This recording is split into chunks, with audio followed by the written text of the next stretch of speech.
আসসালামু আলাইকুম। নারী উদ্যোক্তা স্বনির্ভরতা হাইব্রিড হর্টিকালচার নার্সারি প্রশিক্ষণ ব্যাচ ৯ এ আজকে আমাদের চতুর্থ ক্লাসে আপনাদের সবাইকে স্বাগতম। আমাকে কি ঠিকঠাক মতো দেখা এবং শোনা যাচ্ছে কিনা? যারা জয়েন হয়েছেন সবাই একটু কমেন্ট করে জানাবেন প্লিজ। ঠিকঠাক মতো সবাই আমাকে দেখতে পাচ্ছেন কিনা একটু কমেন্ট করে জানাবেন।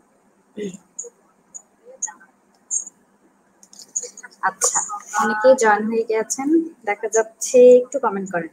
অলরেডি কমেন্টও করেছেন। মুসাম্মদ মিট্টু আক্তার বলছেন আচ্ছা আচ্ছা ঠিক আছে, দেখা যাচ্ছে আপু, শোনা যাচ্ছে আপু। মুবিনা আক্তার, মীরা আপু, মরিয়ম খাতুন আপু জয়েন করেছেন। আচ্ছা, যারাই জয়েন হচ্ছেন একটু কমেন্ট করে জানান যে আমাকে ঠিকঠাক মতো দেখা এবং শোনা যায় কিনা প্লিজ। হ্যাঁ,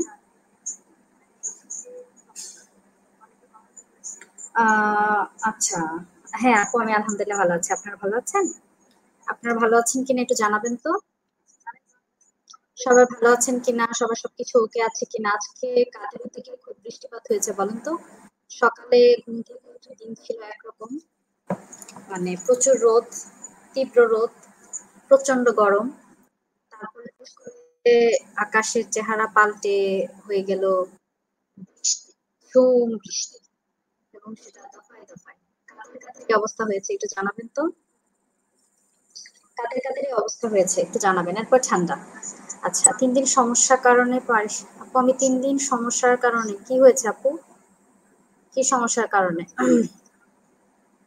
আলহামদুলিল্লাহ আপু, ভালো আছি। হ্যাঁ, আচ্ছা আপু, আমি আলহামদুলিল্লাহ ভালো আছি। বিয়ে মনির আপু, আপনাদের কাদের ওদিকে বৃষ্টি হয়েছে আজকে একটু জানাবেন। আপনাদের কাদের ওদিকে বৃষ্টি হয়েছে একটু জানাবেন। তো বৃষ্টি বৃষ্টি হওয়ার কারণে যেটা হয়েছে সেটা হচ্ছে আমার ক্লাসের সবার ইম্পর্টেন্ট কথাটা বলে নিই। সেটা হচ্ছে যে আমি যে টপিক নিয়ে আজকে ক্লাস নিতাম অর্থাৎ প্র্যাকটিক্যাল, সেটা কিন্তু আমি আজকে নিতে পারছি না। কারণ আমি যে যাবতীয় জিনিসগুলো রোদে সকালবেলা দিয়েছিলাম, মাটি, গোবর শুকাতে দিয়েছিলাম, আরো অনেক কিছু যা যা ছিল সব ভিজে একাকার। আমি সেগুলা মানে তোলার মতো অবস্থা নেই আর। সেজন্য আমি কিন্তু আজকে আপনাদেরকে প্র্যাকটিক্যালটা দেখাতে পারছি না। আমার কথা কি সবাই বুঝতে পারছেন? কারণ যেহেতু আমাদের এটা মাটি নিয়ে কাজ, আমার ছাড়া কোনো উপায় নাই।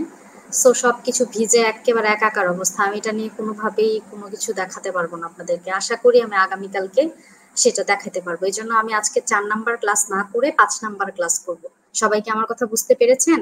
মানে আজকে ঝুম বৃষ্টি, আমি সকালে বললাম না অনেক রোদ, খুব রোদ, তীব্র রোদ এবং প্রচন্ড একটা ভ্যাপসা গরম।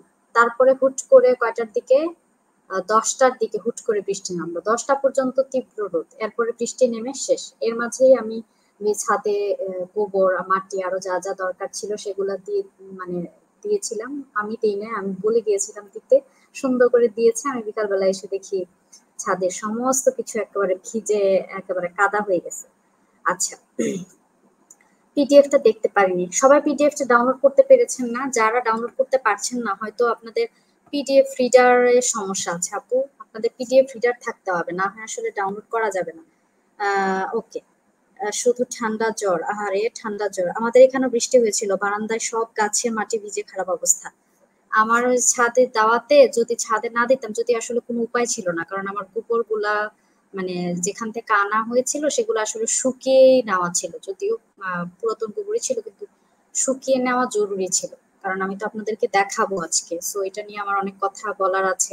প্লাস হচ্ছে মানে ঠিকঠাক জিনিসও লাগবে। সো সেজন্য আমি চেয়েছিলাম যেন আজকে সারাদিনের রোদে শুকায় খুব সহজে দেখাতে পারতাম, কিন্তু সব ভিজে একাকার। সো আপু যদি কিছু মনে না করেন, হেডফোন ইউজ করেন, ইয়ারফোন না, তাহলে সাউন্ড প্রবলেম হবে না। আপু আমি হেডফোনই ইউজ করি। কোন কি ইউজ করতে বলছেন আমি বুঝিনি। সাউন্ড প্রবলেম হবে না। আসলে আপু সাউন্ড প্রবলেম আমার হেডফোনের জন্য হচ্ছে না। আমি অন্য জায়গায় দিয়ে চেক করেছি। আসলে মনে হয় নেটের প্রবলেমের জন্যই হচ্ছে। মাঝে মাঝে নেট হয়তো একটু স্লো ডাউন করছে। অ্যাজ এই যে একটু বৃষ্টিপাত, দিন একটু খারাপ, এই কারণে ওয়াইফাই সামহাও একটু একটু দুর্বল আপু। আমি আশা করি, চেষ্টা করব আমি একটু জোরে বলার। আপনারাও যদি সমস্যা হয় তখনই বলবেন। আমি হচ্ছে সেটা কারেকশন করে দিব। ওকে, বুঝতে পেরেছি। ঢাকাতেও ১টা পর্যন্ত রোদ ছিল, এরপর রোদের মধ্যে ঝুম বৃষ্টি। আমাদের ১টা পর্যন্ত না, ১০টা পর্যন্ত হয়েছে, এরপর বৃষ্টি শুরু।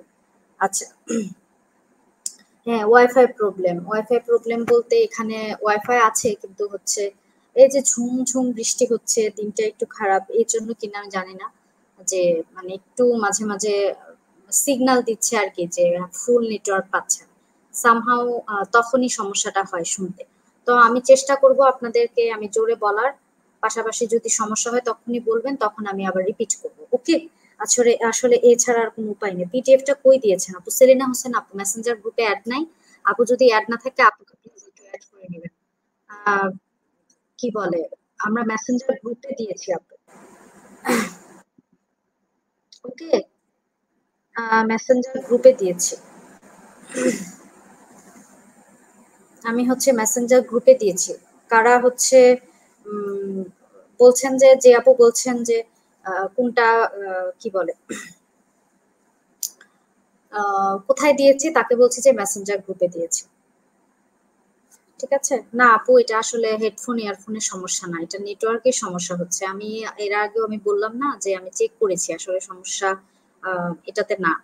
সো আশা করছি আমার কথা বুঝতে পেরেছেন। আমাকে একটু বলবেন যে আপনারা ঠিকঠাক মতো দেখতে পাচ্ছেন কিনা। সো আমি যে কথাটা বলেছি আপনারা বুঝতে পেরেছেন। আজকে আমাদের প্র্যাকটিক্যালের একটা ক্লাস দেখানোর কথা ছিল, আমরা সেটা আগামীকাল ইনশাল্লাহ দেখাবো।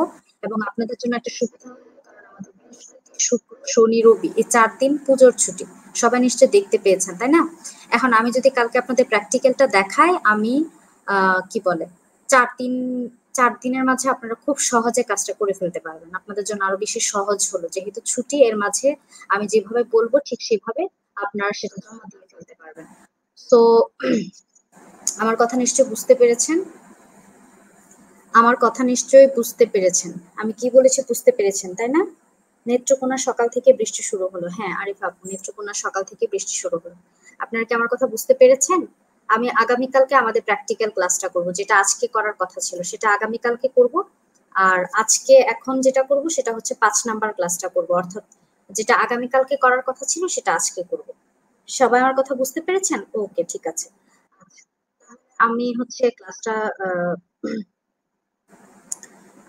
করি, 3টা ক্লাস করিনি, কোনো সমস্যা হবে আপু? অবশ্যই সমস্যা বলতে, আপনার তো অ্যাটেন্ডেন্স 100% থাকবে না। আপনি হয়তো রেকর্ডেড ক্লাস দেখে নিতে পারবেন, বাট অ্যাটেন্ডেন্স তো 100% থাকবে না। সেটা একটু সমস্যা হবে। তো বাকি ক্লাসগুলা করবেন।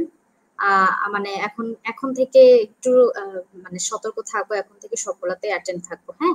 আচ্ছা, এটাই কথা। আপনি 3টা ক্লাস প্রেজেন্ট থাকলো না, এরপর আপনি নাম্বার ভালো পেলেন, তারপর জয়িতা ফর্মটা ফিল আপ করলেন, অ্যাসাইনমেন্টটা ভালো নাম্বার পেলেন, তখন দেখা গেছে আপু এটা সেটা কভার করে ফেলতে পারবেন। এর জন্য আগামী ক্লাসগুলো একটু মনোযোগ দিয়ে করি আমরা এবং থাকি। আচ্ছা, সবাই আমার স্লাইডটা দেখতে পাচ্ছেন? দেখেন তো, ক্লাস নাম্বার 5 হচ্ছে সবজি চাট। যদিও আমাদের সংখ্যায় আজকে ক্লাস 4, কিন্তু আমাদের কিন্তু ক্লাস 5টা করছি। কেন ক্লাস 4 যেটা দেখাতাম অ্যাসাইনমেন্ট, সেটা আমি বৃষ্টির কারণে সব নষ্ট হয়ে যায়, ভিজে যায়, আমি দেখাতে পারছি না। সেটা আগামীকালকে দেখাবো। সবাই বুঝতে পেরেছেন তো? ওকে, সবাই দেখতে পাচ্ছেন তো তাই না? আচ্ছা, জি আপু দেখতে পাচ্ছি। আচ্ছা, ক্লাস নাম্বার 5 হচ্ছে সবজি চাষ। সবজি চাষ, তাই তো? এখন একটু সবাই আমি ক্লাসটা ওপেন করতে করতে বলেন তো, সবজি চাষ নিয়ে হর্টিকালচারের যে ব্রাঞ্চে আলোচনা করা হয় সেটা কি বলে? দেখি কার মনে আছে, দেখি কার মনে আছে। সবজি চাষ নিয়ে হর্টিকালচারে যে ব্রাঞ্চে আলোচনা করা হয় সেটাকে কি বলে দেখি, কার মনে আছে একটু বলেন। সবজি চাষ নিয়ে হর্টিকালচারের যে ব্রাঞ্চে আলোচনা করা হয় সেটাকে কি বলে? মনে আছে? সবজি চাষ নিয়ে হর্টিকালচারের যে ব্রাঞ্চে আলোচনা করা হয় সেটাকে কি বলে দেখি কার মনে আছে।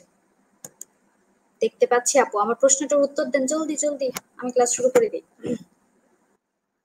জলদি, ওলেরিকালচার, ভেরি গুড। কে বলেছেন? ফয়জুন নাহার। বাকিরাও সেম নাকি অন্য কিছু বলবেন? বাকিরাও সেম কথা বলবেন না অন্য কিছু বলবেন, বলেন। বাকিরাও সেম কথা বলবেন? ফয়জুন নাহার আপু কিন্তু সঠিক উত্তর দিয়েছে, অলেরিকালচার। বাকিরাও কি বলবেন? অলেরিকালচার। ও বাবারে, তামান্না খাতুন আপু একেবারে বাংলায় লিখেছে।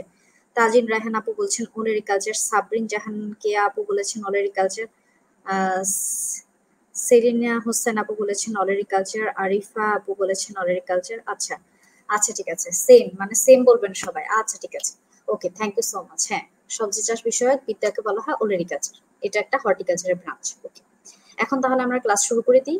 সেটা হচ্ছে যে আমরা প্রথমে যে সবজিটা নিয়ে আলোচনা করব সেটা ফুলকপি। আমরা এখানে যে সবজিগুলো রেখেছি এই সবজিগুলো আমাদের সবারই প্রিয় এবং ছাদে চাষ উপযোগী। এর বাইরেও আরো অনেক সবজি আছে যেগুলো ছাদে চাষ উপযোগী, আপনারা আপনাদের পছন্দ মতো চাষ করতে পারেন। এখানে আসলে সবকিছুরই মোটামুটি মাটি প্রস্তুতিটা একই রকম এবং মধ্যবর্তী পরিচর্যা গুলাও মোটামুটি পানি সার সবকিছুর ক্ষেত্রে একই রকম, কিন্তু তারপরেও কিছু কিছু ক্ষেত্রে কিছু কিছু বিষয় হয়তো একটু পার্থক্য করে, যেমন লতানো গাছ হলে তার ক্ষেত্রে একটু মাচা করে দিতে হয় বা উঁচু করে দিতে হয়। আবার হচ্ছে গাছটা যদি হয় একটু মানে ঝোপালো টাইপসের হয়, তাকে তাকে একটু খুঁটি দিয়ে বেঁধে দিতে হয় যেন ভেঙে না পড়ে ঝড় বৃষ্টিতে। সো এই বিষয়গুলো করতে হয়। এখন আপনারা মোটামুটি সবগুলাই জানেন কোনটা কি আসলে কেমন হয়, কোনটা লতানো হয় কোনটা লতানো হয় না। সেই বিবেচনা আপনারা ফসল চাষ করতে গেলে নিজেরাও অনেক সিদ্ধান্ত নিতে পারবেন। সো আমরা প্রথমে যেটা নিয়ে আলোচনা করতে যাচ্ছি সেটা হচ্ছে আমাদের আহ কি সেটা সেটা হচ্ছে আমাদের ফুলকপি। সবাই ফুলকপি নিশ্চয়ই চিনি, তাই না? শীতের একটা প্রধান জনপ্রিয় সবজি হলো ফুলকপি, এবং ফুলকপিটা আগামী কিছুদিন পরে আমরা চাষ করতে পারছি। বিশেষ করে এই যে এখনই হয়তো অল্প স্বল্প চারা বাজারে কিনতে পাওয়া যাবে, নার্সারিতে কিনতে পাওয়া যাবে। যদি পাওয়া যায় স্বাচ্ছন্দ্যে নিয়ে আসেন, কারণ আমি মনে করি না আর খুব বেশি তীব্র গরম পড়বে, তীব্র রোদের প্রখর তাপ হয়তো বা ওরকম পড়বে না, এরকমই বৃষ্টি হতে হতে শীত নিয়ে আসবে। শীতের আগমনী বার্তায় কিন্তু এই বৃষ্টি দিচ্ছে। বৃষ্টি পড়তে পড়তে দেখবেন হুট করে শীত চলে আসছে। আমাদের আসলে জলবায়ুর পরিবর্তনের কারণে এরকম হয়েছে, এরকম হয়ে গিয়েছে আসলে।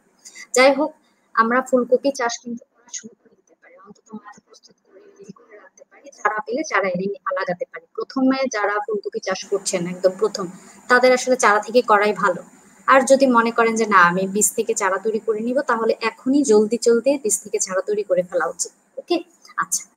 তবে শীতের সবজি ফুলকপি এখন গ্রীষ্মকালে উৎপাদিত হচ্ছে। ফুলকপি চাষের জন্য সুনিকাশযুক্ত উর্বর দোআঁশ এবং এঁটেল মাটি সবচেয়ে ভালো। আসলে এখানে অনেক ধরনের মাটির কথা হয়তো বলবে যেটা বইয়ের ভাষা, তো আমি আপনাদেরকে বললাম না, আমি আপনাদেরকে অনেক কিছু সহজ করে দিব। ধরেন একটা রাস্তা গন্তব্যের মধ্যে যেতে গেলে আঁকা বাঁকা অনেক রাস্তা থাকবে, আবার সোজা একটা রাস্তা থাকবে। আমি চেষ্টা করবো আপনাকে সোজা রাস্তাটা দেখাতে, তাহলে হবে কি মাথার মধ্যে এত প্রেশার পড়বে না। আপনি জাস্ট উর্বর দোআঁশ মাটি পছন্দ করবেন, এবং দোআঁশ মাটি কিভাবে চিনতে হয় সেটা তো বলেছি। এখন কথা হচ্ছে শুধু দোআঁশ মাটিটা নিলেই তো হবে না, মাটিটাকে তো আমাকে প্রস্তুত করে নিতে হবে, অর্থাৎ কি কি দিয়ে মিশিয়ে আমি মাটিটাকে প্রস্তুত করে নিব।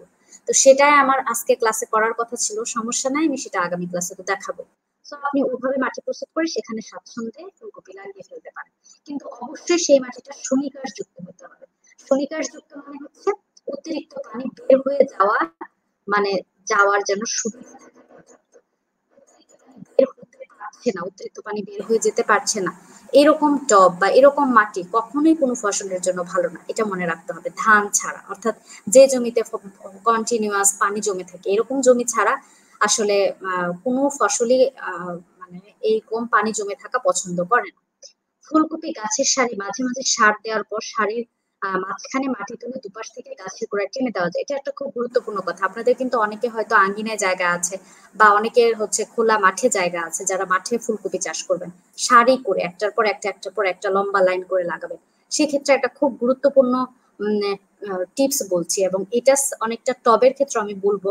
সেটা হচ্ছে ধরেন সারি করে যখন লাগাবেন তখন হচ্ছে কি দুই পাশের মাটি, ধরেন একটা এক সারি লাগিয়েছে, তার দুই পাশে নিশ্চয়ই মাটি থাকবে, ওই মাটিটাকে খুঁড়ে খুঁড়ে উঁচু করে ফুলকপির গোড়ায় দিয়ে দিতে হবে। কেন জানেন? কারণ হচ্ছে ফুলকপিটা যেহেতু পাতাগুলা কিন্তু অনেক বেশি হয়, পাতাগুলা বড় হতে হতে যখন ফুলকপি আসবে, ফুলকপির ভার কিন্তু অনেক বেশি, সবাই জানেন একটা ফুলকপির ওজন অনেক বেশি হয়। তো ফুলকপির ওজনে গাছটা একদম মানে হেলে পড়তে পারে, শিকড় মানে উঠে একদম হেলে পড়তে পারে। তো এর জন্য কি করতে হবে, দুই পাশের মাটিগুলা যদি তুলে তুলে আপনি ফুলকপির গোড়ায় দেন, তাহলে হচ্ছে সে একটা সাপোর্ট পাবে, তখন আর হেলে পড়বে না। ওকে,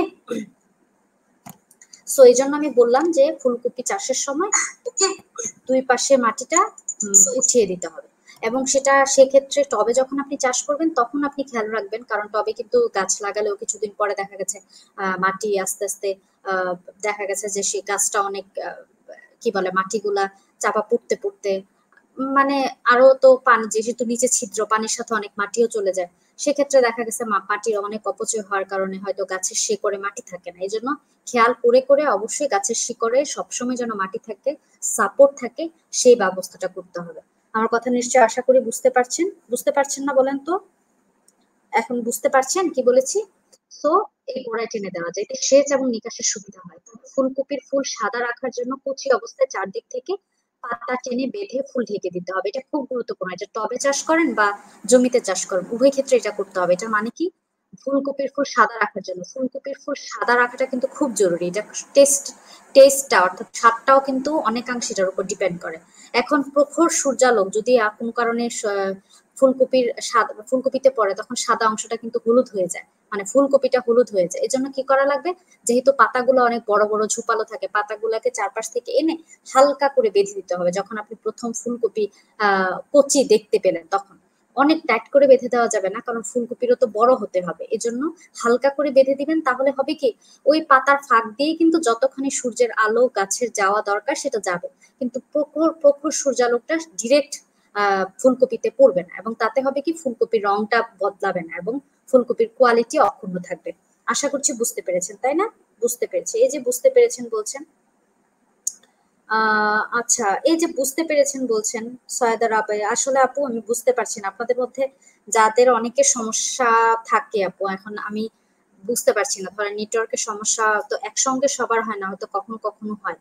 আমি এখন আমি কোনো সিগন্যাল পাইনি যে আমার ওয়াইফাই একদম ঠিক ছিল। সো আশা করছি বুঝতে পারছেন, তাই না? এখন এই যে আপনারা বলেছেন জি আপু বোঝা যাচ্ছে, বুঝতে পেরেছি বুঝতে পেরেছি, বুঝতে পেরেছেন তো, তাই তো? আচ্ছা ঠিক আছে। কচি অবস্থায় তার চারদিক থেকে পাতা টেনে বেঁধে টিকে দিতে হবে। যারা ফুলকপি চাষ করবেন এটা কিন্তু আপু মাথায় রাখবেন।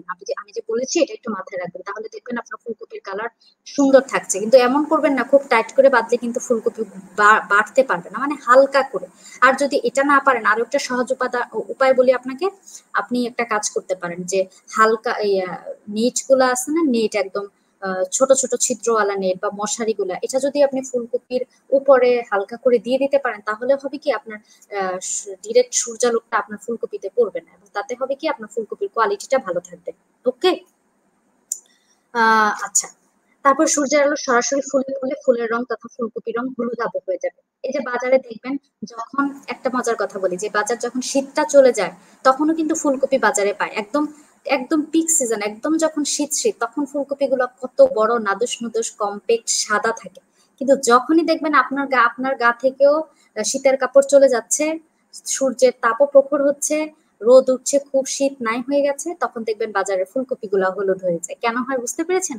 কারণ তখন এই যে প্রখর সূর্যালোকটা পড়ার কারণে ফুলের রং চেঞ্জ হয়ে যায়। সাদা রং এবং আঁটো-সাঁটো থাকতে থাকতে ফুলকপি তুলে ফেলা উচিত। আপনি যখন ফার্স্ট চাষ করবেন সেটা কিন্তু খেয়াল রাখবেন। ধরেন আপনি ফুলকপি চাষ করেছেন ছাদে বা বারান্দায় বা আঙিনায়, আপনি ফুলকপিটাকে রেখে রেখে বড় হতে দিচ্ছেন, দেখি কত বড় হইতে পারে। কিন্তু একটা সময় পরে দেখবেন আপনার সেই ফুলকপিটার আঁটো-সাঁটো ভাবটা থাকবে না, ফুলগুলো কেমন যেন ছড়ে ছেড়ে যাচ্ছে, হলুদাভ হয়ে যাবে, মাথাটা ঢিলা ঢিলা হয়ে যাচ্ছে। কিন্তু বাজারে গেলে সবচেয়ে সুন্দর ফুলকপি আপনার কাছে কোনটা লাগে? যেটা আঁটো-সাঁটো ভাব, যেটা সাদা বেশি, তাই না?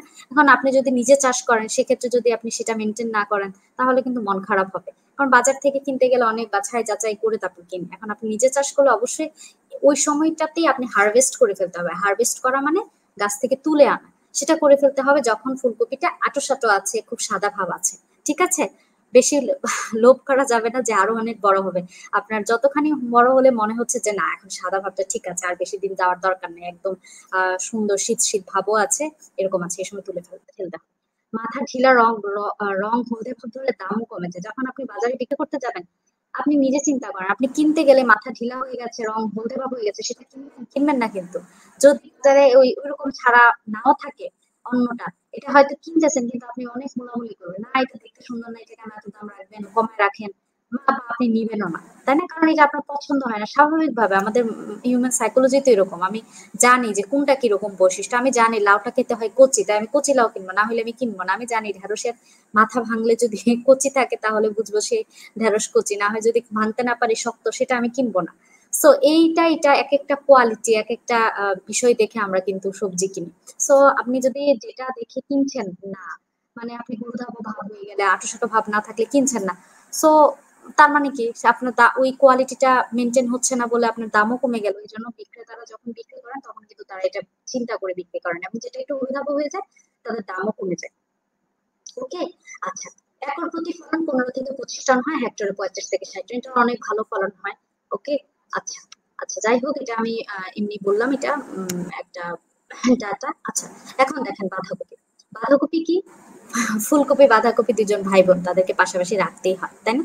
ফুলকপি চাষ করছি, বাঁধাকপিও চাষ করবো, দুইটাই শীতের সবজি। এই শীতের সবজি, এই দুটা শীত ছাড়া অন্য সিজনে মজাও লাগে না, যতই যতই বাজারে থাকুক। আমার সঙ্গে একমত না বলেন তো আপনারা? তো অত্যধিক বেলে মাটি ছাড়া যে কোনো ধরনের মাটিতে এটি জন্মে। এই কথাটা কিন্তু সমস্ত ফসলের ক্ষেত্রে। অত্যধিক বেলে মাটি ছাড়া মোটামুটি সব ফসলকে বাগে আনা সম্ভব। বাগে আনা সম্ভব বলতে মানে মোটামুটি তাদেরকে চাষ উপযুক্ত করা সম্ভব, কিন্তু অত্যধিক বেলে মাটি সেটা আসলে সম্ভব না। সেটাও সম্ভব যদি আমি তার সঙ্গে অনেক বেশি পরিমাণ গোবর দিতে পারি, অনেক বেশি পরিমাণ পাতা পচা সার দিতে পারি, কিন্তু তাও তখন বেলে মাটির পরিমাণটা কিন্তু কম দিতে হবে। বুঝতে পারছেন তো নিশ্চয়ই, মানে সবকিছুরই আসলে সমাধান আছে। দোআঁশ থেকে পলি দোআঁশ মাটি ফসলের জন্য উপযোগী। মাটিটা অবশ্যই চুচড়া হতে হবে, সেই মাটি আসলে সমস্ত ফসলের জন্য উপযোগী। আমি এই কথাটা বারবার বলছি।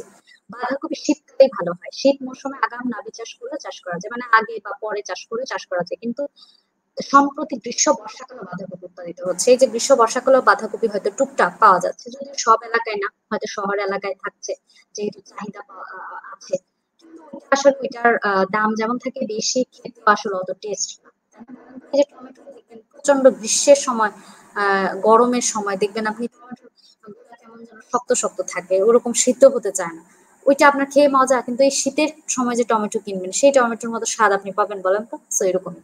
আচ্ছা, আঙিনায় 5 মিটার লম্বা একটি বেডের জন্য 20 থেকে 25 করার প্রয়োজন হয়। দেখেন, এটা আমি দিলাম যে জন্য যে আপনারা যেন বীজ থেকে যদি করতে চান, উৎসাহিত হতে চান, সেটা কিন্তু অনেক বেশি ভালো। যেমন 5 মিটার লম্বা একটা বেডের জন্য 20 থেকে 22টি চারার প্রয়োজন হয়। এখন 20 থেকে 22টি চারা আপনি কিনতে গেলে দেখা গেছে যে অনেক টাকার প্রয়োজন। এর চেয়ে আপনি যদি বীজ কিনে চারা তৈরি করেন তাহলে সেটা কিন্তু অনেক লাভজনক।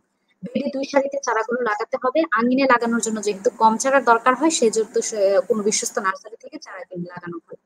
তবে একটা বেডে বাঁধাকপির চারা তৈরি করে অল্প দিনের মধ্যে তা বিক্রি করে যেমন অধিক লাভবান হওয়া যায়, তেমনি নিজের প্রয়োজনও মেটানো যায়। এত ভালো চারা পাওয়ার নিশ্চিত। এই যে আমি যেমন গত সেশনের অনেকগুলো আপু ছিলেন জানেন, উনারা হচ্ছে নিজেদের নার্সারি ছিল, মানে ওনারা নিজেরা নিজেদের বীজ বীজ থেকে চারা তৈরি করছেন, সেটা নিজে ফসল লাগাচ্ছেন নিজের খাওয়ার জন্য, পাশাপাশি বিক্রিও করছেন।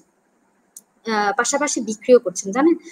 বাঁধাকপির বীজ উৎপাদন করা সম্ভব কিনা জানাবেন। আসলে বীজ উৎপাদন করা সম্ভব, অবশ্যই সম্ভব, কিন্তু তার জন্য বাঁধাকপিকে আপনার তুলতে যাবে না, অনেকদিন সে বাঁধাকপিকে রেখে দিতে হবে।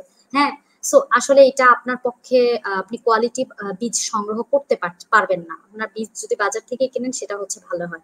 আপনি আসলে প্রথমে আপনি কখনোই বাঁধাকপি চাষ করেননি, কিন্তু আপনি চাচ্ছেন বাঁধাকপি থেকে বীজ সংগ্রহ করে সেটা লাগাতে, আসলে আপনার পক্ষে সেটা সম্ভব হবে না, আপনি কোয়ালিটি বীজ পাবেন না। এজন্য আমি আপনাকে বলবো বাজার থেকে বীজ কিনে এনে লাগান।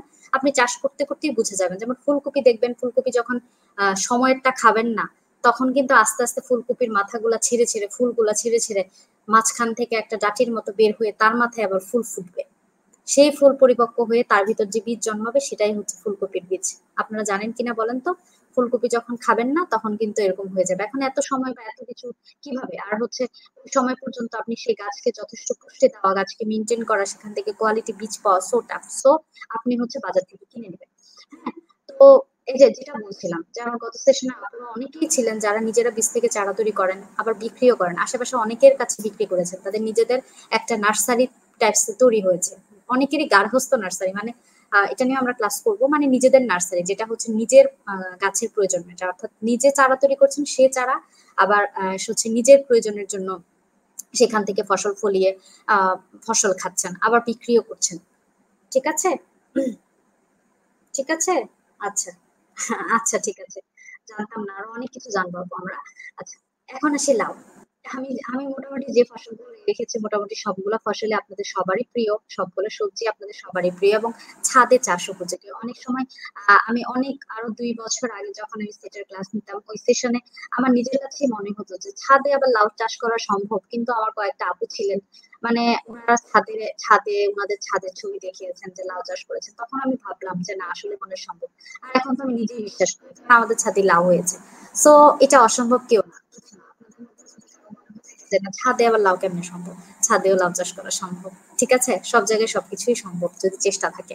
সব ধরনের মাটিতে জন্মে, তবে প্রধানত দোআঁশ থেকে এঁটেল দোআঁশ মাটি। আমি আপনাদেরকে বারবার বলছি এই যে মাটির ধরন এত কিছু আপনাদের জানা দরকার নাই। আপনারা জানবেন যে দোআঁশ মাটি অর্থাৎ যে মাটিটা ঝুরঝুরে, সেই মাটিটা আমরা চাষ করবো। এরপরে যদি আমাদের হাতে কোনো অপশন না থাকে, আমাদের কাছে বালু মাটির পরিমাণ বেশি থাকে, আমি হয়তো দোআঁশ মাটি চিনি না, আসলে এটা হওয়ার সম্ভাবনা খুবই কম, কারণ সবার কাছে দোআঁশ মাটি আছে, ঝুরঝুরে মাটি আছে, তাই না?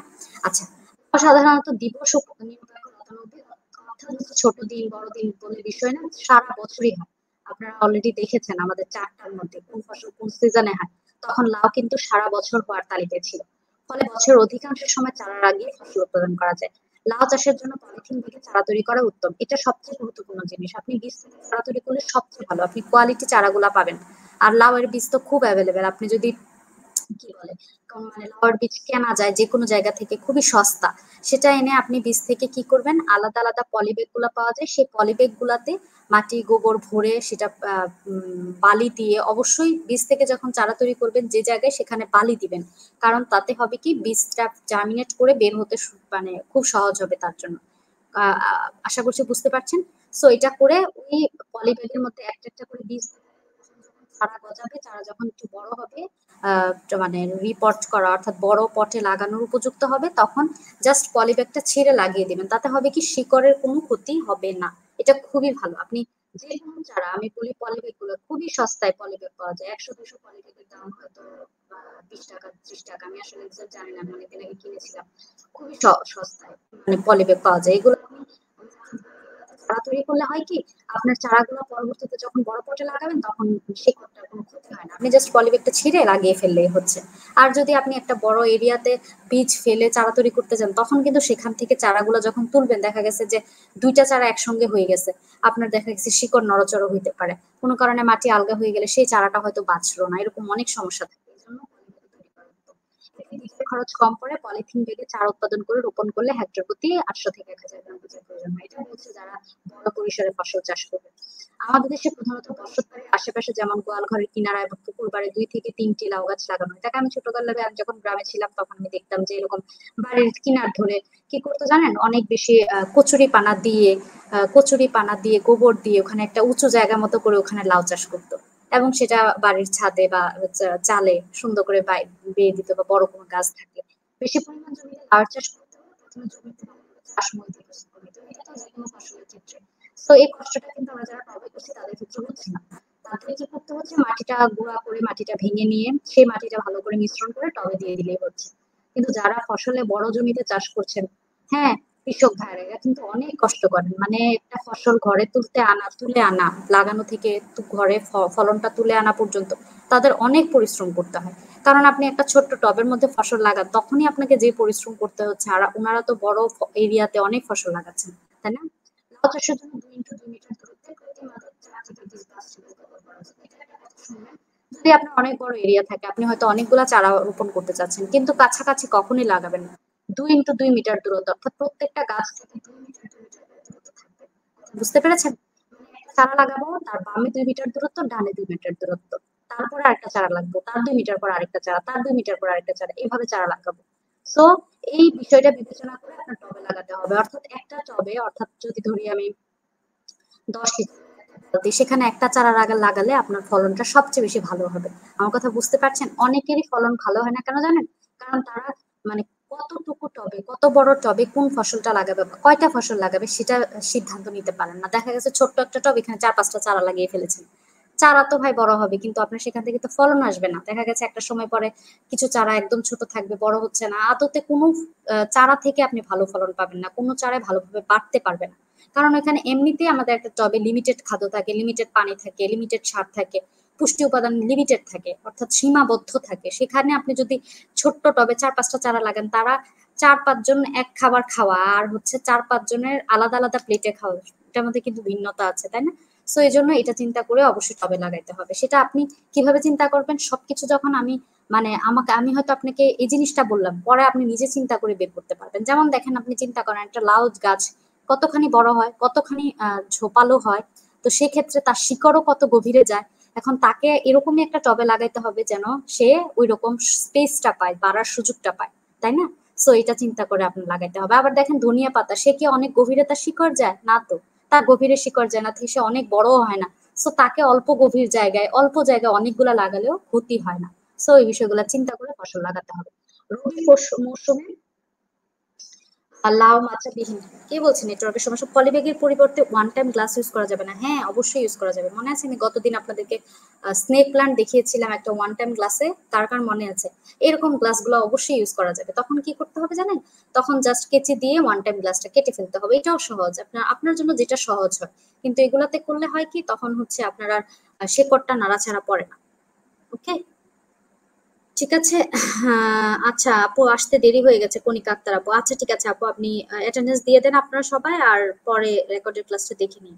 কিন্তু লাউয়ের ফুল আসার পর পচে যায় কেন আপু? আচ্ছা আমি এটা নিয়ে কথা বলছি আপু, আমি মনে রাখলাম। আমি কেন মুবিনা আক্তার মীরা আপু, আমি বলছি, এখনই বলছি। পলিব্যাগের সবার একটু শুনে নি। ম্যাডাম, নেটওয়ার্কের সমস্যা। আমার টবের ঝামেলার জন্য লাউ গাছ ভালোভাবে হয় না। অনেক অনেকে লাউ নিয়ে কথা বলছেন, আবার অনেকে বলছেন নেটওয়ার্কের সমস্যা। যারা লাউ নিয়ে কথা বলছেন তারা কি শুনতে পেয়ে বলছেন, শুনতে পাচ্ছেন? একটু একটু জাস্ট এতটুকু জানান, আর আমি মুবিনা আপুর প্রশ্নটার উত্তর দিই। সেটা হচ্ছে, বারবার লাউ গাছ লাগিয়েছি কিন্তু লাউয়ের ফুল আসার পর পচে যাচ্ছে কেন আপু? আচ্ছা, লাউয়ের ফুল আসার পরে পচে যাচ্ছে, নাকি লাউয়ের ছোট লাউ আসছে তারপরে পচে যাচ্ছে, একটু জানাবেন।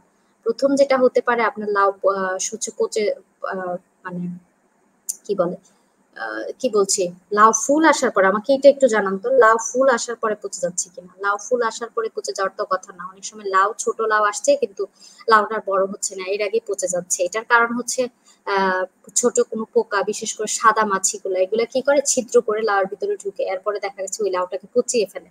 এটা হয় কারণ কচি অবস্থায় যখন কোনো পোকা ছিদ্র করে ঢুকবে, তখন স্বাভাবিকভাবে ওই লাউ আসলে বাঁচবে না, এটা পচে যাবে, এটা হতে পারে।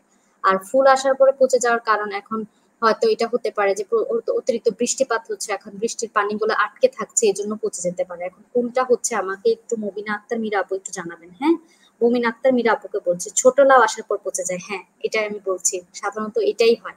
কারণ ফুল আসার পরে তো পচে যাওয়ার সম্ভাবনা থাকে না। অতিরিক্ত বৃষ্টিপাত হলে, যে দিনের পর দিন বৃষ্টি হচ্ছে, তখন হয়তো অনেক সময় হয়। তাইলে হচ্ছে ছোট লাউ আসার পরে পচে যাচ্ছে, মানে হচ্ছে ওই যে বললাম, লাউটা যখন একটু বড় হচ্ছে, তখন একটু বলবো জাস্ট, মানে জাস্ট হচ্ছে লাউটা বের হলো, খালি পলিনেশন হওয়ার পরে লাউটা বের হলো, পরাগায়ন হওয়ার পরে।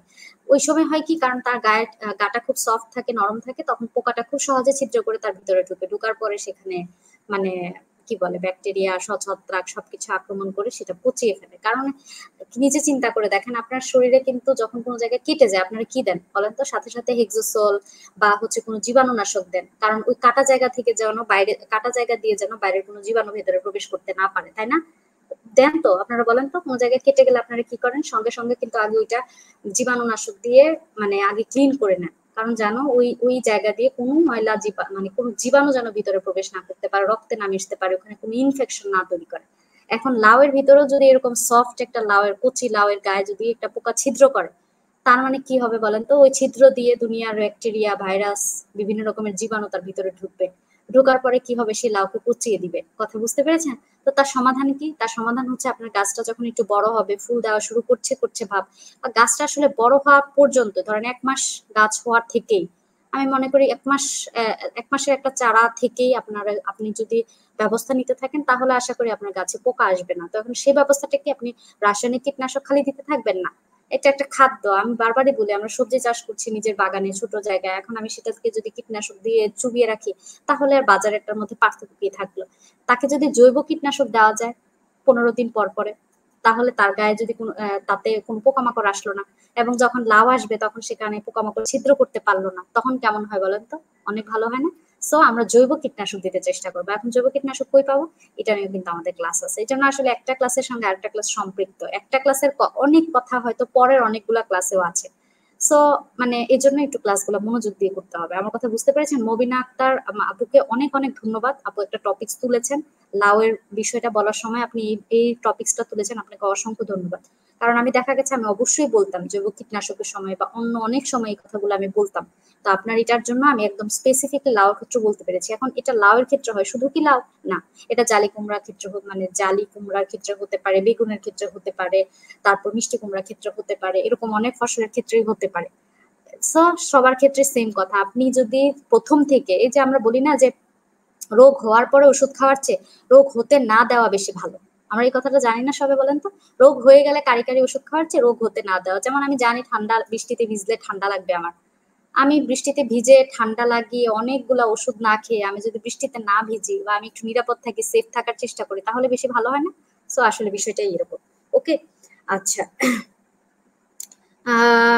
লাউ গাছে ফলন আসতে সময় লাগে, আর গাছ একটু বড় হতেই মরে যায়। গাছ একটু বড় হতেই মরে যায়, এটার কারণ, এটা খুব বড় কোনো কারণ না। এটার কারণ হয়তো বা বড় হতে মরে যাওয়ার কারণ হয়তো বা আপনার গাছে পানির পরিমাণ বেশি থাকছে, পানি জমে থাকছে, পানি নিষ্কাশিত হচ্ছে না, এজন্য মরে যেতে পারে।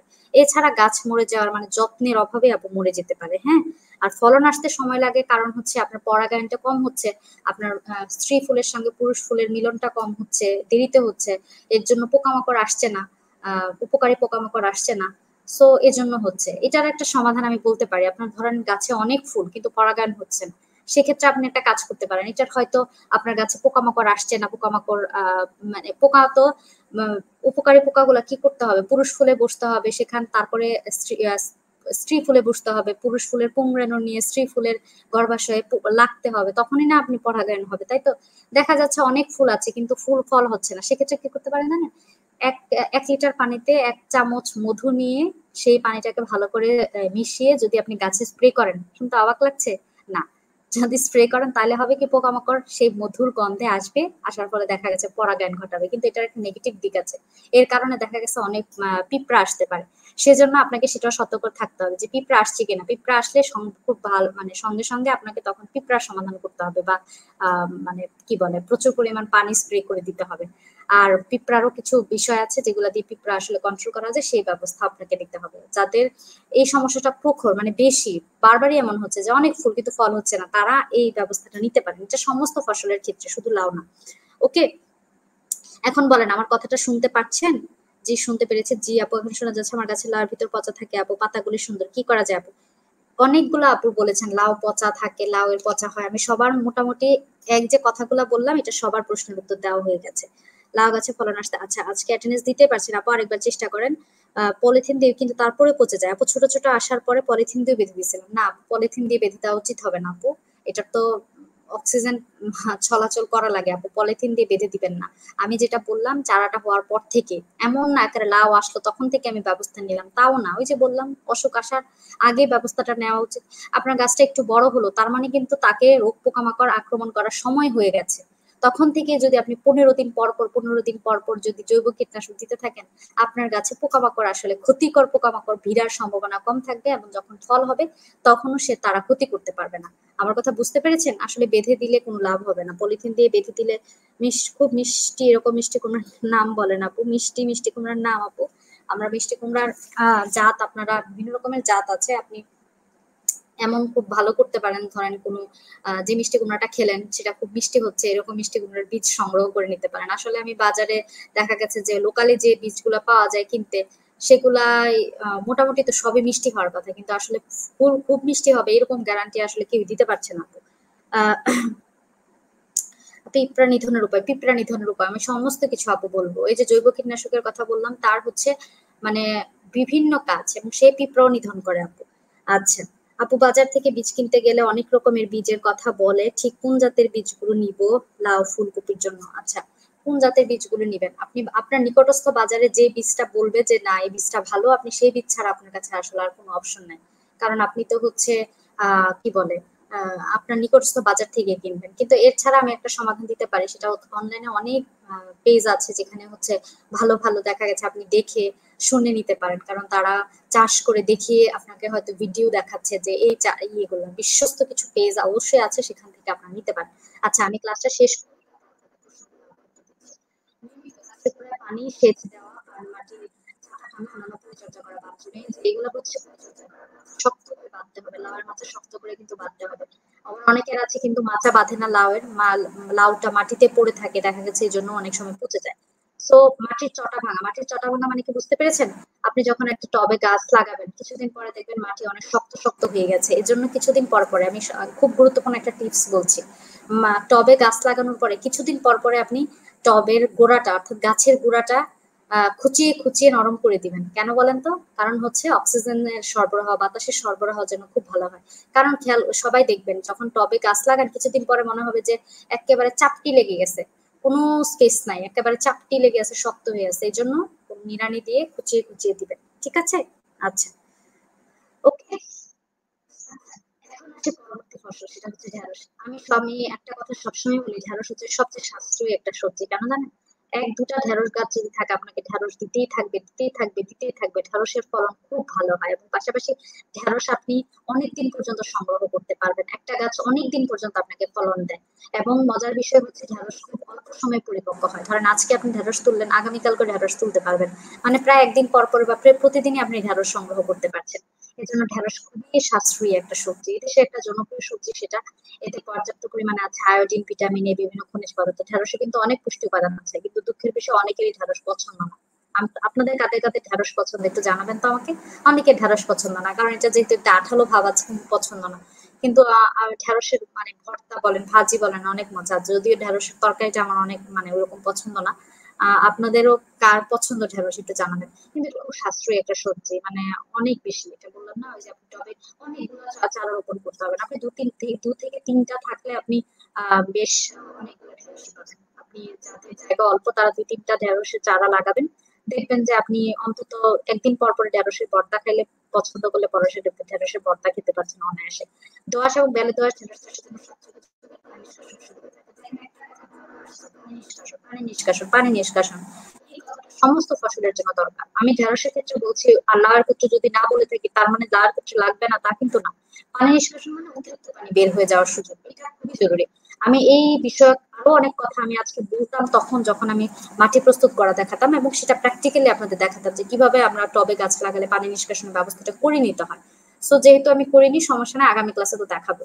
এই বিষয়গুলো, এই যে টুকিটাকি বিষয়গুলো, যে পানি নিষ্কাশনের ব্যবস্থা থাকতে হবে, মাটিটা ঝুরঝুরে হইতে হবে, এটা সমস্ত ফসলের জন্য ইম্পর্টেন্ট। তো সারা বছরই এই ঢেঁড়সটা চাষ করা যায়, তবে সাধারণত গ্রীষ্মকালে চাষ করা হয়। ফাল্গুন চৈত্র আশ্বিন কার্তিক মাসে বীজ বপন বছর গ্রীষ্মকালে, আমরা যেমন গত গ্রীষ্মকালে আমরা প্রচুর ঢেঁড়স খেয়েছি, কিন্তু এখন আবার ঢেঁড়স ওই ঢেঁড়সের বীজ থেকেই ঢেঁড়স লাগানো হয়েছে। তো এখন দেখা যায় কি অবস্থা হয়। আসলে এখন মোটামুটি সমস্ত ফসলই সারা বছরই লাগানো যায়, কিন্তু কিছু ফসল আছে আসলে তাদের শীতটা খুবই জরুরি, সেটা শীত সিজন না পেলে সে বড় হয় না। যেমন এই যে বললাম স্কোয়াশের কথা বললাম, তারপরে হচ্ছে মিশ ফুলকপি বললাম, বাঁধাকপি বললাম, এগুলো। এছাড়া বাকি সবজি মোটামুটি সারা বছরই চাষ করা যায়। আবার দেখা গেছে গ্রীষ্মকালীন কিছু সবজি আছে, যেমন ঝিঙ্গা, চিচিঙ্গা, বা হচ্ছে কি বলে আহ ধুন্দল, এইগুলো আবার গ্রীষ্মকালে লাগে। তো সেগুলো শীতকালে ফলন কম হয়। সেগুলো আমরা দেখা গেছে চাষ করতে গেলে নিজেরাই বুঝে যায়, বোনার 6 থেকে 8 সপ্তাহের মধ্যে এবং ফুল ফোটার 3 থেকে 5 দিনের মধ্যে ফল আসা শুরু করে। আমি বললাম না ঢেঁড়স খুব সাশ্রয়ী, আপনি বুনছেন 4 বীজ, তার 6 থেকে 8 সপ্তাহের মধ্যে মানে 6 থেকে 8 সপ্তাহের মধ্যে আমরা এই ঢেঁড়স খেতে পারবেন। এবং যতদিন ফুল ফুটবে তার 3 থেকে 5 দিনের মধ্যে ফল আসা শুরু করে, খুবই খুবই দ্রুত এটা। মানে ফুল আসছে মানে আপনি 3 থেকে 5 দিনের মধ্যে ফল আসা শুরু করবে। ওই যে আপনি বলছিলেন যে লাউ এর ফুল হয় কিন্তু ফল আসতে দেরি হয়, ঢেঁড়সের ক্ষেত্রে এই সমস্যাটা মোটামুটি থাকে না। ওকে, আমার পছন্দ, তাই আপনাদের পছন্দ? আচ্ছা, এবার আসি বেগুন। এটা আরেকটা বহুল প্রচলিত সবজি এবং আমাদের সবারই পছন্দ। বাংলাদেশের জলবায়ুতে বছরের যে কোনো সময় বেগুনের চাষ করা যেতে পারে। বেগুন আছে এবং দেখেছি ছোট্ট বেগুনের মাথা বের হয়েছে। রবি মৌসুমে বেগুন চাষ করলে ফলন খরিফ মৌসুমের চেয়ে বেশি পাওয়া যায়। এই যে রবি মৌসুম, এই যে শীতকাল চলছে, তার মানে শীতকালে বেগুনের চাষ কিন্তু এর সাথে একটু ভালো বেশি পাওয়া যায়, কিন্তু সারা বছরই চাষ করা হয়। এটাও কিন্তু বলেছে। আপনাদের কার কার এখন বেগুন আছে বা বেগুন বুনছেন, বেগুন বোনার ইচ্ছা আছে একটু জানাবেন তো। রবি মৌসুম অর্থাৎ শীতকালে যেন সাধারণত আগস্ট থেকে অক্টোবর পর্যন্ত বীজ বোনার উপযুক্ত সময়। আগস্ট থেকে অক্টোবর পর্যন্ত বীজ বোনার, এই যে এখনো বীজ বুনতে পারেন। খরিফ মৌসুম অর্থাৎ বর্ষাকালীন বেগুনের জন্য জানুয়ারি থেকে মে মাস পর্যন্ত বীজ বোনার উপযুক্ত সময়। রবি মৌসুমে চাষের জন্য যেকোনো জাতের বেগুন লাগানো যেতে পারে, কিন্তু খরিফ মৌসুমে চাষের জন্য 12 মাসে জাত সমূহ লাগাতে হবে। এই যে একটা কথা বলি এখানে, আপনারা যারা বলছেন যে ম্যাডাম কি বীজ কিনবো, আপনারা বীজ কেনার সময় সেটা খেয়াল করে লিখবেন। বীজের গায়ে অনেক কিছু লেখা আছে, আমি আপনাকে বলবো আপনারা লোকের কাছে জিজ্ঞেস তো অবশ্যই করবেন, ভাই ভালো জাতের বীজ দেন। বীজের গায়ে অনেক কিছু লেখা থাকে, এটা 12 মাসিক বীজ জাত কিনা, এটার হচ্ছে এটা দেখতে কেমন হবে, এটার ফলন কেমন হবে, অনেক তথ্যই হচ্ছে বীজের প্যাকেটের গায়ে লেখা থাকে। একটা বীজের প্যাকেট কিন্তু খুব গুরুত্বপূর্ণ, কারণ ওখানে অনেক তথ্য থাকে, ওখানে লেবেলিং করা থাকে, ওখানে এটার জার্মিনেশন পার্সেন্টেজ, শতকরা হারটা কত, এটাতে থাকে, অনেক কিছু থাকে। সো এটা আপনারা একটু ভালো করে পড়ে নেবেন। ওকে, এটা একটু ভালো করে পড়ে নেবেন, আমরা সবাই তো পড়তে পারি তাই না? সো আপনারা ওইটা ভালো করে পড়ে নেবেন। ওকে। আহ আচ্ছা, আমি শুনছি আপনাদের কথা, আমি শুনছি এখন। সো এটা একটু ভালো করে পড়ে নিবেন, তাহলে দেখা যাচ্ছে ভালো বীজ সংগ্রহ করতে পারবেন। আমি আপনাদেরকে বলছি বারবার, আপনারা খোলা বীজ কেনার চেয়ে প্যাকেটজাত বীজগুলো কিনবেন। অনেক সময় দেখবেন খোলা বীজ নিয়ে অনেকে বসে বসে থাকে, সেগুলোর গ্যারান্টি কিন্তু স্বয়ং বীজ বিক্রেতা আপনাকে দিতে পারছে না, যে না এটা ভালো হবেই। সে স্বয়ং বীজ বিক্রেতা আপনাকে দিতে পারবে না। আপনি কি করবেন, প্যাকেটজাত বীজগুলো যদি কেনেন সেটার গায়ে অনেক কিছু লেখা থাকে আপনার পছন্দনীয় কিনা, যেমন ধরেন একটা মরিচ, মরিচ কি কিনবেন, মরিচ কেনার সময় কিন্তু মরিচের গায়ে মরিচের ছবিটা থাকে, কোন মরিচ, এটা বেশি ঝাল না কম ঝাল, না ওইটা কিরকম হয়, কিংবা এটার হচ্ছে সারা বছর চাষ করা যায় নাকি এই সিজনে চাষ করা হয়, অনেক তথ্য লেখা থাকে। তো সেটা দেখে কিনবেন। যেমন আমি ধরেন আমি এই কিছুদিনের মাঝে ২ ধরনের মরিচের চারা কিনেছি। ওই যে বললাম না আমাদের ভ্যানে করে চারা আসে। তো ১ম যেটা কিনেছি সেটা হচ্ছে যে আসমানি মরিচ। তার মানে আসমানের দিকে মরিচটা তাকিয়ে থাকে, মরিচটা হয় সাদা, সাদা। এই মরিচটা কারা, কারা চিনেছেন? বলেন তো, চিনেন বলেন তো? সো আমি হচ্ছে উনি বলেছে যে না হ্যাঁ এটা আসমানি, আমি বিশ্বাস করেই কিনেছি। এখন কেনার পর দেখি হ্যাঁ বীজের মানে কুড়িটা অর্থাৎ ফুলের কুড়ি যেটা সেটা উপরের দিকে তাকিয়ে আছে, অর্থাৎ সে আসমানি মরিচই হবে ইনশাল্লাহ। তারপরে কালকে একটা চারা কিনলাম, সেটা হচ্ছে যে কারেন্ট মরিচ, বেটা বলেছে কারেন্ট মরিচ, তার মানে মরিচের ঝাল নাকি অনেক বেশি। সে আবার নিচের দিকে তাকিয়ে থাকবে, একটু লম্বা লম্বা চিকন চিকন নিকন নাকি হবে কারেন্ট মরিচ, সেটা আমি বিশ্বাস করে কিনলাম। আসলে এরকম বিশ্বাস করে কিনতে হবে, কেনার পরে আমাদের লাগানোর পরে যে ফলন আসে। এছাড়া আসলে আপু উপায় নেই। আরেকটা উপায় আছে, আপনি যদি নিকটস্থ কোনো কৃষি গবেষণা ইনস্টিটিউট বা হচ্ছে কৃষি কর্মকর্তা মানে কৃষি অফিসের পাশে থাকেন, উপজেলা কৃষি অফিসের আশেপাশে থাকেন, আপনি সেখানে গিয়ে আপনি তাদের কাছে অনেক তথ্য নিয়ে ভালো বীজ সংগ্রহ করতে পারবেন। আমার কথা বুঝতে পেরেছেন? এই যে যেমন ধরেন আপনারা দিয়ে হর্টিকালচার নার্সারি ট্রেডের যদি একটা সার্টিফিকেট থাকে, এটা নিয়ে কিন্তু আপনি ধরেন আপনি হয়তো বা বিজনেস স্টার্ট করছেন না, আপনি বড়ভাবে বিজনেস এখন স্টার্ট করছেন না, হেক্টর বাই হেক্টর ফসল লাগাচ্ছেন না, আপনি হয়তো আপনি নিজের পরিবারের চাহিদা মেটানোর জন্যই কিছু কিন্তু ১০০% ভালো বীজ সংগ্রহ করবেন। সেক্ষেত্রে কিন্তু আপনার সার্টিফিকেটটা অনেকটা কাজে দিবে। কিভাবে বলেন তো? আপনার এই সার্টিফিকেটটা নিয়ে যদি আপনি কোনো উপজেলা শিক্ষা অফিস বলে কৃষি অফিস বা এরকম নিকটস্থ কোনো মানে কৃষি অফিসে যান, তারপর তাদের সঙ্গে আলোচনা করেন যে আমি এরকম একটা ট্রেডে সুন্দর করে বুঝিয়ে বলেন স্মার্টলি যে আমি এরকম একটা ট্রেডে ট্রেনিং করেছি, যেখানে হচ্ছে আমি হর্টিকালচার নার্সারি ট্রেডের উপরে ছিল, আমি সেটার এই যে সার্টিফিকেট পেয়েছি, আমি আসলে ভালো জাতের চারা চাচ্ছি, তখন তারা দেখবেন আপনাকে সর্বাত্মক সহযোগিতা করবেন। কারণ তাই না বলেন তো, আমরা কিন্তু অনেক সময় আমাদের আসলে ঠিকঠাক ভাবে উপস্থাপনার জন্য আমরা অনেক কিছু হারিয়ে ফেলি। সো আপনি যদি উপস্থাপনাটা ঠিকঠাক করতে পারেন যে আমার চাওয়াটা এটা, তখন তারা আপনাকে অনেকটা হেল্প করবে। আর আপনি যদি কিছু না বলে শেষে আমার খুবই ভালো জাতের বীজ পাওয়া যায় একটু বলেন তো, মানে হয়তো তারা সেভাবে আপনাকে মূল্যায়ন করবে না বা সেভাবে আপনার কথাটাকে গুরুত্ব দিয়ে আপনাকে সাহায্য করবে না। কিন্তু আমি যেভাবে বললাম এই প্রসেসে যান, তখন দেখবেন যে তারা আপনাকে অনেক বেশি সাহায্য করবে। এখানে দেখেন কিছু ছবি আছে, আমার কথা বুঝতে পেরেছেন? তো এখানে কিছু ছবি আছে, দেখেন ছাদের মধ্যে লাউ চাষ, লাউয়ের অনেকগুলো ছবি আমি আপনাদেরকে দেখাবো, আপনারা বুঝতে পারবেন ছাদেও লাউ চাষ করা সম্ভব। এই যে দেখেন এটা ছাদে লাউ, দেখেছেন কিভাবে করেছে, একটু মাচার মতো কাঠের মতো দিয়ে তারপরে মাচার মতো দিয়ে তারপর করেছে। এই যে দেখেন ফুলকপি, এটা আমি আপনাদেরকে বলতে চাচ্ছিলাম। এই যে দেখেন একটা টবে একটা ফুলকপি, আপনি তো জানেন যে ফুলকপি এত ভাবে পাতা ছড়ায়, ফুলকপি এরকম বড় হয়, তা আপনি যদি এক টবে ২ ফুলকপি লাগায় রাখেন তাহলে কি হবে? পরে দেখবেন আপনার চারা কোনোভাবেই বাড়ে না, তখন আপনার নিরুৎসাহিত হয়ে গেলেন না?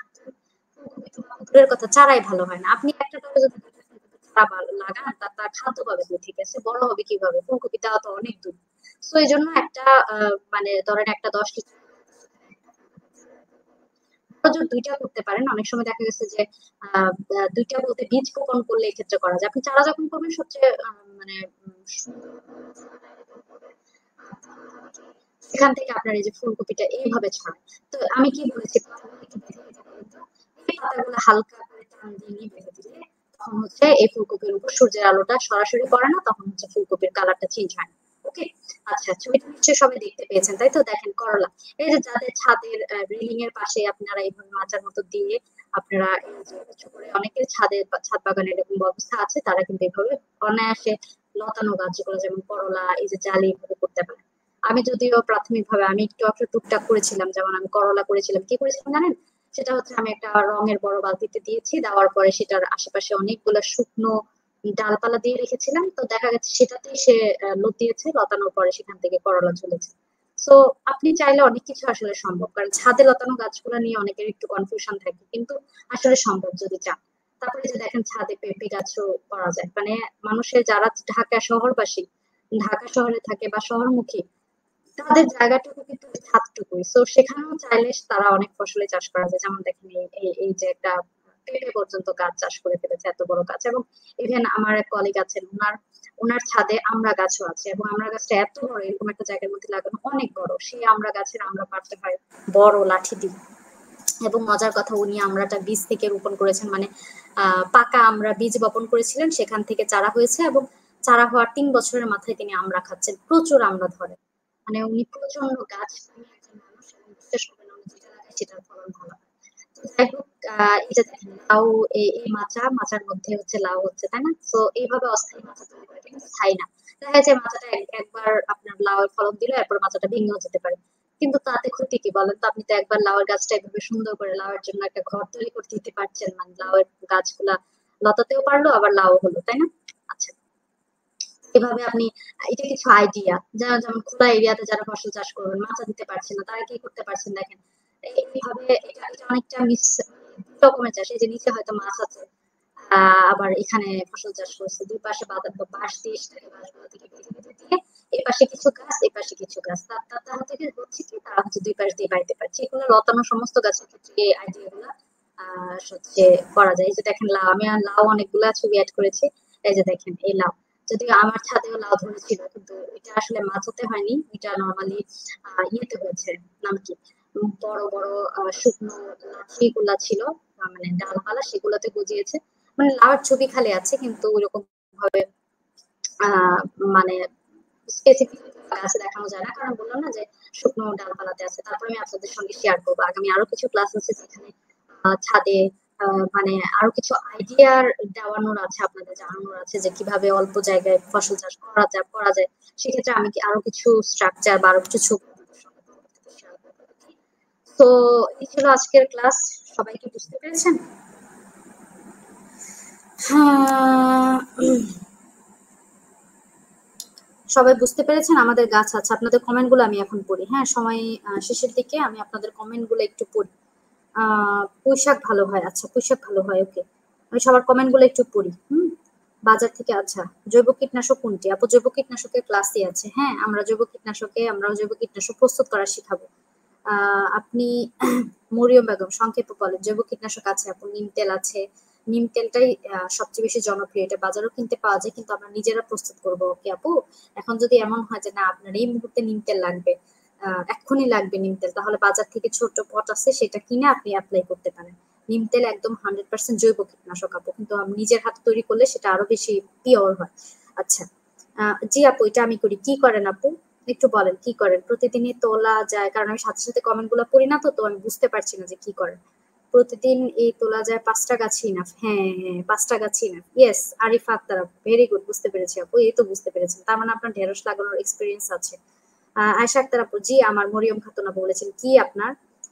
আয়েশা আক্তার আপু বলেছেন যে দেশি মিষ্টি কুমড়ার বীজ কোথায় পাবো? দেশি মিষ্টি কুমড়ার বীজ আসলে এই দেশি জিনিস, যেটা এখন আসলে অনেকটাই অধরা হয়ে গেছে, এখন হচ্ছে বেশি হাইব্রিড। কেন জানেন? এখানে একটা ছোট্ট কথা বলি, ঠিক বৈজ্ঞানিক চিন্তা ভাবনা।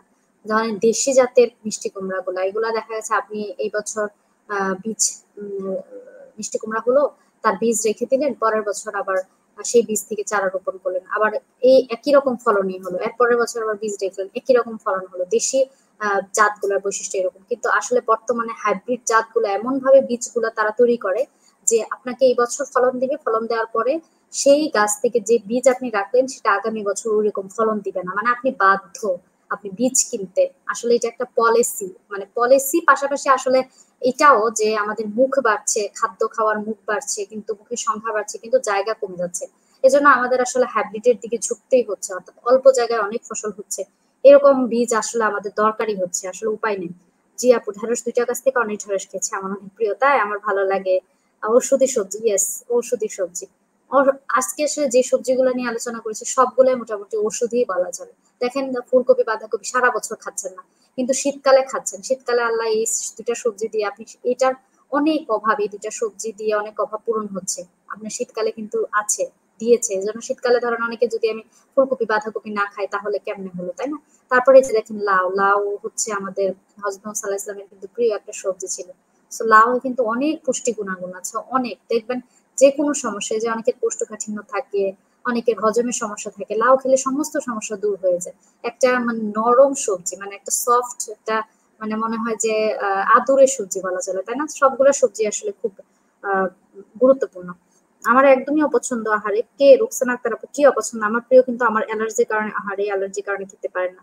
ঢেঁড়স গাছ হচ্ছে ডেইলি একটা দুটো তোলা হয়। হ্যাঁ হ্যাঁ হ্যাঁ, সালমা আক্তার আপু, এটা ডেইলি তুলতে পারবেন আপনি। দেখা গেছে যে কিছু খেতে পারছেন না, ইচ্ছা করছে না, আপনি ভর্তা বানিয়ে খেতে পারছেন। ২-৩টা ঢেঁড়স হলেই কিন্তু ভর্তা হয়ে যায়। ঢেঁড়স আমার খুব ভালো লাগে। তাই তাজিন, বাহ, ঢেঁড়স প্রেমী দেখে অনেক। তাজিন রায়হান আপু বলেছেন আমার ভালো লাগে, আমারও পছন্দ। জয়তুন্নেসা আপু বলেছেন, রিঙ্কি শেখ বলছেন আমার পছন্দ। ঢেঁড়স ঢেঁড়স অনেক তাড়াতাড়ি, এই জন্য আমি বলেছি এটা খুব সাশ্রয়ী। আয়েশা আক্তার বলেছেন টমেটো সম্পর্কে জানতে চাই। আপু এই সমস্ত সবজিগুলো মোটামুটি একই, যেমন বেগুন নিয়ে আলোচনা করেছি, টমেটো একই। আপনি দেখা গেছে যে গ্রীষ্মকালেও লাগাতে পারেন, শীতকালেও লাগাতে পারেন। সেম কথাই, বেগুনে যা বললাম। গ্রীষ্মকালে যদি লাগাতে চান, তার গ্রীষ্মকালীন টমেটো গুলা কিনবেন। তার মানে কি, বাজারে যেয়ে আপনাকে বলতে হবে, এই যে আপনি একটা আইডিয়া পেলেন যে না গ্রীষ্মকালীন জাতও আছে টমেটোর, আবার শীতকালীন জাতও আছে, এটা কিন্তু আপনাকে খুব কাজে দিবে। কারণ আপনি যদি এটা না জানতেন, বাজারে গিয়ে আপনি হয়তো বলতেন টমেটোর বীজ দেন, উনি আপনার ধরায় দিল শীতকালীন বীজ, কিন্তু আপনি লাগাইতেছেন গ্রীষ্মকালে। তাহলে কি আপনি ভালো ফলন পাবেন? নিশ্চয়ই পাবেন না, অবশ্যই পাবেন না। সো আপনাকে বলতে হবে জানেন গ্রীষ্মকালীন টমেটোর বীজটা দেন, তো সেটা দেখে আপনি এনে গ্রীষ্মকালীন লাগাবেন। আর শীতকালেরটা শীতকালে, ওকে। আহ গাছ ধরেছে, আলমন্দ খাওয়া হয়েছে, চাতে নতুন করে বুনবো, রোদের অপেক্ষা করতেছি। কি গাছ গো নতুন করে বুনবেন? দেখুন, আমার অনেক হাজবেন্ড অনেক মজা করে রান্না করে ঢেঁড়স। তাই আপু আমি চিনি না। কি চিনেন না আপু? আমার আসমানি মরিচ গাছ আছে। আচ্ছা, বুঝতে পেরেছি। আচ্ছা, আসমানি, তাই আমাদের বাসায় আগে খুব ছিল। ডিস্টার্ব করছে, সরি। সাউন্ড সমস্যা হচ্ছে, সাউন্ড সমস্যা হচ্ছিল।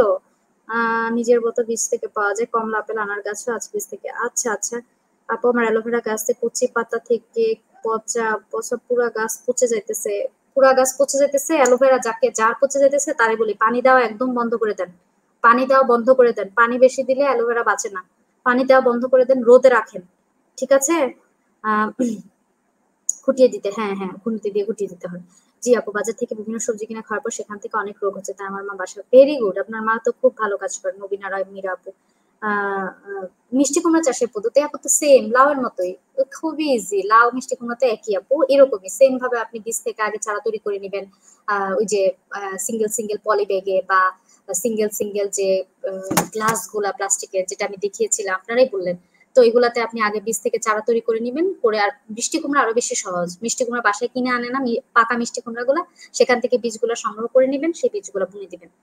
ঢেঁড়স অপছন্দ আপু? ওহ, আচ্ছা আচ্ছা, ঢেঁড়স অপছন্দ। আচ্ছা, আর কি কারো কোনো প্রশ্ন আছে? আমরা কিন্তু একদম শেষের দিকে চলে এসেছি।